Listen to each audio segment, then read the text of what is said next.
Hi hello அனைவருக்கும் அன்பார்ந்த வணக்கம் மற்றும் ஒரு புதிய தகவலுடன் உங்கள் அனைவரையும் சந்திப்பதில் மகிழ்ச்சி. 2025 பிக் பாஸ் சீசன் 8 யாரும் எதிர்பாராத விதமாக மிகவும் சுவாரஸ்யமாக போகுதுன்னு சொல்லலாம். அந்த வகையில் பிக் பாஸில் இருந்து வெளியே வந்த தீபக் என்ன சொல்லியிருக்காருன்னு உங்களுக்கு தெரியுமா? டைட்டில் அடிக்கலைனாலும் வெயிட்டான சம்பளத்துடன் தான் வெளியே வந்திருக்காராம். வாங்க என்னாச்சுன்னு பார்க்கலாம். பிக் பாஸ் சீசன் 8 எல்லோருக்கும் தெரியும். இந்த முறை யாரும் எதிர்பாராத வகையில் பல ட்விஸ்ட் வீட்டுக்குள்ளே நடந்திருக்குன்னு சொல்லலாம். அந்த வகையில் தீபக் எல்லாம் வெளியவே வரமாட்டார். கடைசி ஃபினாலே மட்டும், அதாவது ஃபைனல் ஸ்டேஜில் கூட அவரை பார்க்கலாம் அப்படின்றது எல்லோருடைய எதிர்பார்ப்பாக இருந்திருக்கும்.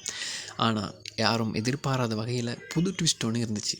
தீபக் அவர்களும் அருண் அவர்களும் டபுள் எஃபெக்ஷனில் ஒருத்தர் மாற்றி ஒருத்தர் வெளியே வந்திருக்காங்க.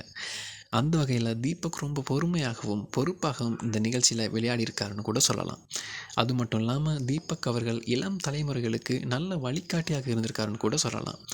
அந்த வகையில் இப்போ தீபக் வெளியே வந்திருக்காரு. இது தீபக் எதிர்பாராத விஷயமாக இருக்கும். ஏன்னா நிகழ்ச்சியில் இறுதி மட்டும் வருவது அவருடைய எதிர்பார்ப்பாக இருந்திருக்கும். அந்த வகையில் 99 நாளைக்கும் சேர்த்து அவருக்கு 29,70,000 சம்பளம் கொடுத்துருக்காங்களாம். இந்த சீசனில் அதிகம் சம்பளம் வாங்கிய போட்டியாளர்களை தீபக்கும் ஒரு ஆளாக இருந்திருக்காரு. இந்த விடயம் தான் இப்போ சமூக வலைத்தளங்களில் அதிகமாக பேசப்பட்டு வருது. எது எவ்வாறாக இருந்தாலும் எதிர்பாராத ஒரு ட்விஸ்ட் தான் ஃபைனலில் இருக்க போகுது. ஏன்னா இந்த முறை மக்கள் செலக்ட் பண்ண ஒருத்தர் தான் வின்னராக போகிறாரு.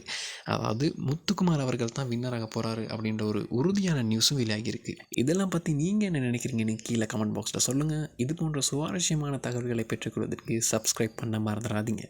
அன்டில் உங்களிடமிருந்து விடைபெறுவது நான் உங்கள் டேனியல்.